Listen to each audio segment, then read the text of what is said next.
ಸನ್ 2026-27ನೇ ಸಾಲಿನ ಮುಂಗಾರು ಹಂಗಾಮಿಗಾಗಿ ಕೃಷಿ ಇಲಾಖೆಯಿಂದ ಸರ್ಕಾರಿ ಸಹಾಯಧನದಲ್ಲಿ ನೀಡಲಾಗುತ್ತಿರುವ ಬೀಜ ವಿತರಣೆ ಕಾರ್ಯಕ್ರಮಕ್ಕೆ ಟಿಎಪಿಸಿಎಂಎಸ್ ಕೇಂದ್ರದಲ್ಲಿ ಶಾಸಕ ಮಹಾಂತೇಶ್ ಕೌಜಲಗಿ ಬುಧವಾರ ಚಾಲನೆ ನೀಡಿದರು. ಕಾರ್ಯಕ್ರಮ ಉದ್ಘಾಟಿಸಿ ಮಾತನಾಡಿದ ಅವರು, ರೈತರು ಭೂಮಿಯ ಹದ ಗಮನಿಸಿ ಕೃಷಿ ಇಲಾಖೆಯ ಅಧಿಕಾರಿಗಳ ಮಾರ್ಗದರ್ಶನದಂತೆ ಬಿತ್ತನೆ ಕಾರ್ಯ ಆರಂಭಿಸಬೇಕು.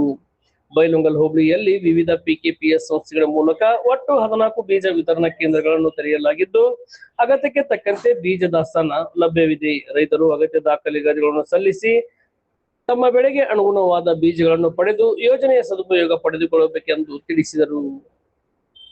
ಮುಖ್ಯ ಅತಿಥಿಯಾಗಿ ಭಾಗವಹಿಸಿದ ಜಂಟಿ ಕೃಷಿ ನಿರ್ದೇಶಕ ಎಚ್.ಡಿ. ಕೋಳಿಕರ್ ಮಾತನಾಡಿ, ರೈತರು ಕೇವಲ ಡಿಎಪಿ ಹಾಗೂ ಯೂರಿಯಾ ಗೊಬ್ಬರಗಳನ್ನೇ ಬಳಸದೆ 15-15-15, 17-17-17, 19-19-19 ಮುಂತಾದ ಸಂಯುಕ್ತ ರಸಗೊಬ್ಬರಗಳನ್ನು ಬಳಸಬೇಕೆಂದು ಸಲಹೆ ನೀಡಿದರು. ಸೋಯಾಬೀನ್ ಬೆಳೆ ಹೆಚ್ಚಾಗಿ ಬೆಳೆಯುತ್ತಿರುವ ಹಿನ್ನೆಲೆಯಲ್ಲಿ 20-20-13 ಗೊಬ್ಬರ ಬಳಕೆ ಮಾಡಿದರೆ ಎಣ್ಣೆಯ ಅಂಶ ಹಾಗೂ ಕಾಳಿನ ಗಾತ್ರ ಹೆಚ್ಚಾಗಿ ಉತ್ತಮ ಇಳುವರಿ ಪಡೆಯಬಹುದು ಎಂದರು.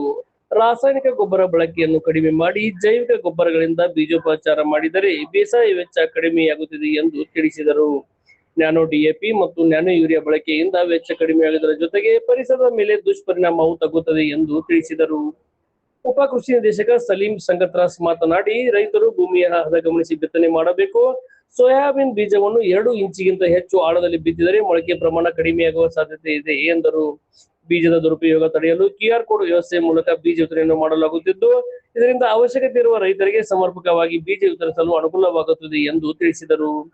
ಸಹಾಯಕ ಕೃಷಿ ನಿರ್ದೇಶಕ BL ದಳವಾಯಿ, ತಹಶೀಲ್ದಾರ್ ಹನುಮಂತ್ ಸಿರಹಟ್ಟಿ, ತಾಲೂಕು ಗ್ಯಾರಂಟಿ ಅನುಷ್ಠಾನ ಸಮಿತಿ ಅಧ್ಯಕ್ಷ ಡಾಕ್ಟರ್ ಮಹಾಂತೇಶ್ ಕರಡಿಬಡ್ಡಿ, ಟಿಎಪಿಸಿಎಂ ಅಧ್ಯಕ್ಷ ಈಶ್ವರ್ ಉಳ್ಳಾಗಡ್ಡಿ, ಮಾಜಿ ಪುರಸಭೆ ಅಧ್ಯಕ್ಷ ರಾಜು ಜರಮಟ್ಟಿ, ಕೃಷಿ ಸಮಾಜದ ಜಿಲ್ಲಾ ಪ್ರತಿನಿಧಿ ನಾಗನಗೌಡ ಬರಮಗೌಡ್ರ, ಖಜಾಂಚಿ ಶಿವಪುತ್ರ ಪತ್ರರೋಟಿ, ಸದಸ್ಯರಾದ ಶರಣಬಸಪ್ಪ ಮೆಟಗೂಡ್, ಬಸವರಾಜ್ ಸಿಂತ್ರಿ, ಎಸ್.ಸಿ. ಪಾಟೀಲ್, ಶಂಭು ರುದ್ರಾಪುರ್, ಕೃಷಿ ಅಧಿಕಾರಿಗಳಾದ FS ಪೂಜೇರ್, BK Jamadar, SS Malagi, ಆತ್ಮ ಸಿಬ್ಬಂದಿಗಳಾದ ಚಂದ್ರಕಾಂತ್ ಮರಡಿ, ಪ್ರದೀಪ್ ಬಸವ, ಟಿಎಪಿಸಿಎಂ ವ್ಯವಸ್ಥಾಪಕ ಸಂಜಯ್ ಮಾಣ್ಣವರ್, ಕೃಷಿ ಇಲಾಖೆ ಹಾಗೂ ಟಿಎಪಿಸಿಎಂ ಸಿಬ್ಬಂದಿ ಮತ್ತು ರೈತರು ಉಪಸ್ಥಿತರಿದ್ದರು.